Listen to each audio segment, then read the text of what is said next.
Hello everyone, welcome back to Sri Bala Vantalu. ఈరోజు మన వీడియోలో పచ్చి అలసంద గింజలు, అవే బొబ్బర్లు అంటారు కదండి, పచ్చి అలసంద గింజలతో రాయలసీమ స్టైల్లో పుల్ల పుల్లగా కారం కారంగా కమ్మనైన పుల్లకూర రెసిపీని చూద్దామండి.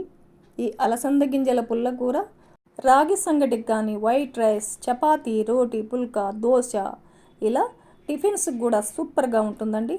హెల్దీ అండ్ టేస్టీ అలసంద గింజలతో పుల్లకూర రెసిపీని ఎలా ప్రిపేర్ చేసుకోవాలి అనేది ప్రాసెస్లోకి వెళ్ళిపోదాం, చూసేద్దాం పదండి.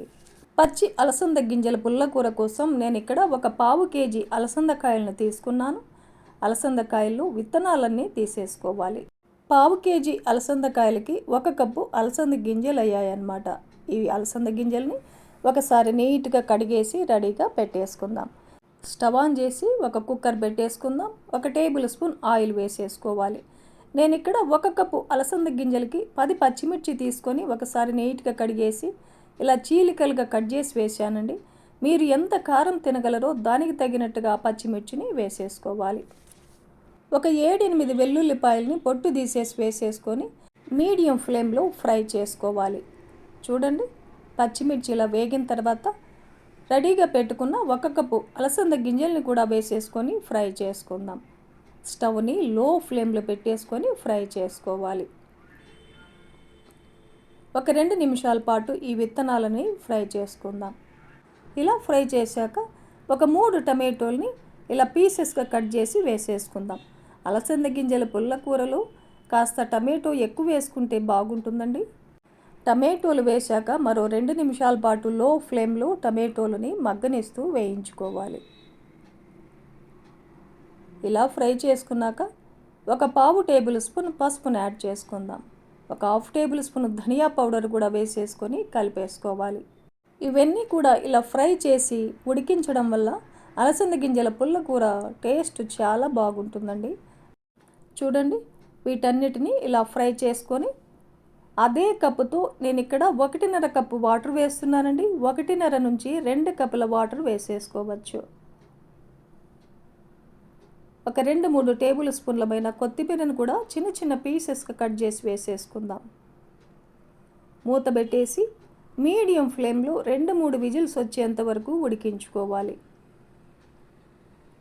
2-3 విజిల్స్ తర్వాత ఆవిరంతా పోయిన తర్వాత చూసామంటే చూడండి, అలసంద గింజలు చాలా బాగా ఉడికిపోయాయి. మనం వేసుకున్న వాటర్ కూడా సరిగ్గా సరిపోయింది. ఇందులో ఉన్న వాటర్ని సపరేట్గా ఒక కప్పులో వంపేసుకుందాం. అవసరమైతే మెదిపేసుకున్న తర్వాత ఈ వాటర్ని యాడ్ చేసుకోవచ్చు. ఒక చిన్న నిమ్మకాయ అంత చింతపండుని హాట్ వాటర్లో నానబెట్టుకొని ఒక అరగంట పాటు ఈ చింతపండును కూడా వేసేసుకుందాం. టేస్ట్కి సరిపడా సాల్ట్ కూడా వేసేసుకొని మెదిపేసుకుందాం. మరీ మెత్తగా మెదిపేసుకోకుండా అలసంద గింజలు అక్కడక్కడ పలుకులుగా కనిపిస్తూ ఉంటే కర్రీ తింటున్నప్పుడు చాలా బాగుంటుందన్నమాట. చూడండి, మరి మెత్తగా లేకుండా ఇలా మెదిపేసుకోవాలన్నమాట. అక్కడక్కడ పలుకులుగా కనిపిస్తూ ఉండాలి.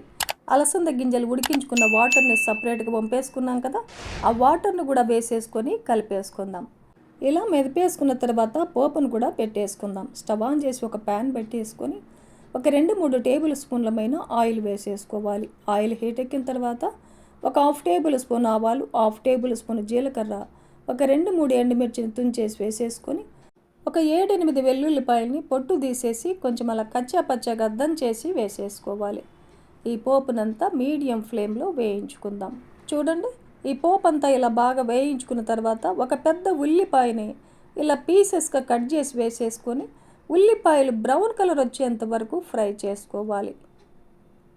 ఒక పావు టేబుల్ స్పూన్ ఇంగువను కూడా యాడ్ చేసుకుందాం. ఒక 2-3 టేబుల్ స్పూన్లమైన కొద్దిగా ఫ్రెష్ కరివేపాకును కూడా వేసేసుకొని ఫ్రై చేసుకోవాలి. చూడండి, ఉల్లిపాయలు ఇలా బ్రౌన్ కలర్ వచ్చేంత వరకు ఫ్రై చేసుకున్న తర్వాత స్టవ్ని లో ఫ్లేమ్లో పెట్టేసుకొని మెదిపి పెట్టుకున్న అలసంద గింజల పుల్లకూరను వేసేసుకొని కలిపేసుకుందాం.